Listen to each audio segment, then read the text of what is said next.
Chapter का मतलब नहीं समझने की वजह से विलेंदर आगे आ जाओ, आगे आ जाओ, तुम लोग का चित्रमान आ गया। चैप्टर का मतलब नहीं समझने की वजह से होता क्या है तो समझो, ठीक है।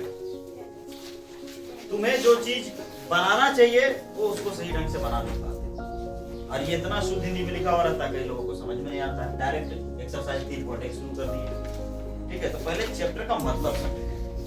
चैप्टर में ये कहा गया है दो चरों वाला, इसका मतलब ये है कि चर होंगे। चर का मतलब है कि वेरिएबल टर्म्स, जिसका मान बदलता रहता है, और वो होता है क्या, ए से लेके जेड तक का बी अक्षर कोई भी हो सकता है ना। यानी अल्फाबेटिकल जो ऑर्डर्स होते हैं उसमें से ए से लेके जेड तक कुछ भी अक्षर हो सकता है। अधिकतर जो यूज किया जाता है वो एक्स वाई जेड या ए बी सी, ऊपर के अक्षर या नीचे के लेटर से आता है, ये इसमें से। लेकिन क्या कहता है कि दो चर, कितना, दो चर का मतलब हो गया, अगर मान लो एक चर x है तो दूसरा चर क्या होगा, y।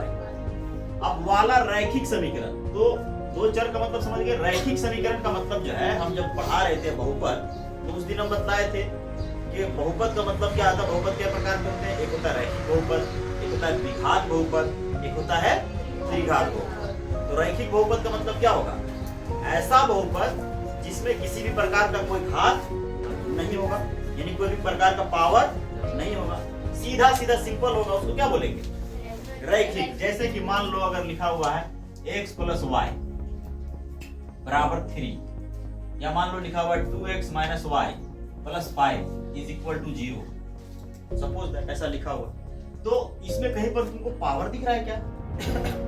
पावर एक होता है, इसमें घात की संख्या एक होती है, इसमें भी एक है, इसमें भी एक है, लेकिन एक से अधिक नहीं हो सकता, समझे ना। तो इस तरह से जो सीधा सीधा रहता है, इसका नाम क्या हो जाता है, बोलिए, रैखिक। अगर यही चीज हमको रहता है कि भाई x² + y = 3, तो ये क्या कहलाता है, त्रिघात। अगर यहाँ 3 दे देते तो क्या कहलाता है, त्रिघात बहुपद कहलाएगा, पता ना। इसके साथ कुछ संख्या भी रह सकता है, ठीक है। तो अब मान लो कि तुम्हें दो चीज समझ में आ गया। एक तो हो गया कि दो चर वाला, यानी उसमें दो चरों का इस्तेमाल किया जाएगा, है ना। अभी जैसे गुणनखंड में हम लोग कर रहे थे तो एक ही चर होता, जैसे क्या होता, 3x² + 5x - 9 = 0। देखो x एक ही चर है ना, चर क्या है। लेकिन अब इसमें क्या इस्तेमाल होगा, बोलो, दो चर। और दो चर वाला कौन सा इस्तेमाल होगा समीकरण, रैखिक समीकरण, रैखिक समीकरण।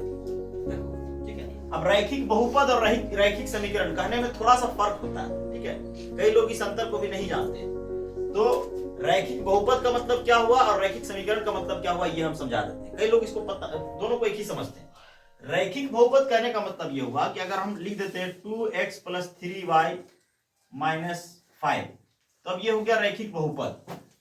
लेकिन अगर हम लिखते हैं 2x + 3y - 5 = 0, ठीक है, तो अब ये समीकरण बन गया तुम्हारा। अगर बराबर की उधर कुछ भी आ गया है ना, इस 0 को हटा करके यहां पर भी बराबर दे सकते हैं, ठीक है। तो कहने का मतलब यह है कि अगर बराबर के साथ लिख रहे हैं तो वो क्या बन जाएगा, समीकरण। क्या बन जाएगा, और अगर बराबर के साथ नहीं लिख रहे हैं तो क्या हो जाएगा, रैखिक बहुपद के रूप में रहेगा, ठीक है। तो समीकरण और बहुपद समझ में आ गया बात, ठीक है। अगर बराबर दे रहे तो समीकरण बन जाएगा। तो हम लोगों को क्या करना, रैखिक समीकरण। और दूसरा सवाल क्या करता है, युग्म। ये क्या चीज है, यहाँ पर एक वर्ड लिखा हुआ, युग्म का मतलब होता है पेयर्स, यानी कि जोड़ा।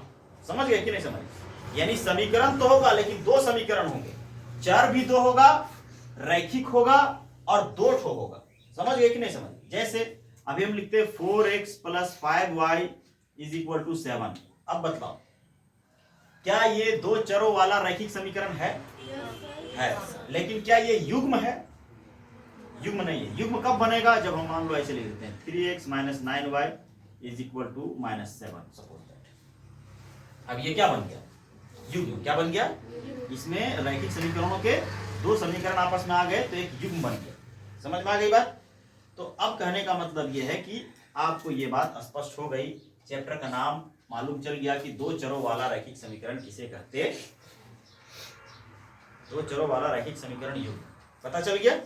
कोई दिक्कत इसमें, अगर हम दोबारा से पूछे तो सबसे बन जाना चाहिए, हो जाना चाहिए। चलिए ठीक है, आदित्य अपने से बताओ, हमको दो चरों वाला एक कोई समीकरण का नाम बोलो। पूरा मतलब, हाँ, मतलब इस तरह से दो चरों वाला एक समीकरण बोलना है। एक समीकरण, 5x plus plus 3x 3x बराबर 5। है ना? कहाँ जाए? कभी कभी लगता है हम किधर चले जाए। हम यही पूछे यार, दो चरों वाला रैखिक समीकरण पूछे, दो चरों वाला y निगम x है